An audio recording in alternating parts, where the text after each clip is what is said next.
जय घन्टी सम्पूर्ण नेपाल तथा विदेशमा रहनुभएका दाजुभाइ दिदीबहिनी आफन्त लगायत सम्पूर्णमा नेपालमा अहिले चलिरहेको फागुन 21 गतेको चुनावमा पुरानो पार्टीहरूका विकृतिदेखि वाक्क दिक्क भएर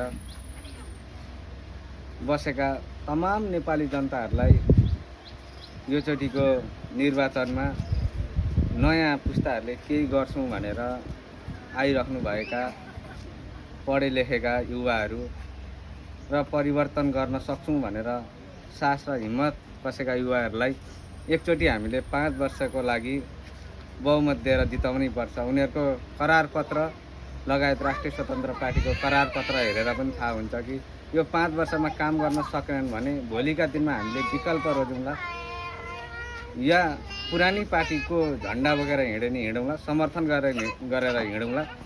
तर अहिले यो निर्वाचनमा चाहिँ नयाँ नेतृत्व राष्ट्रिय स्वतन्त्र पार्टीलाई बहुमतका साथ घन्टीमा मतदान गरी विजय गराइदिन हुन सम्पूर्णमा विनम्र अनुरोध गर्दछु। धन्यवाद।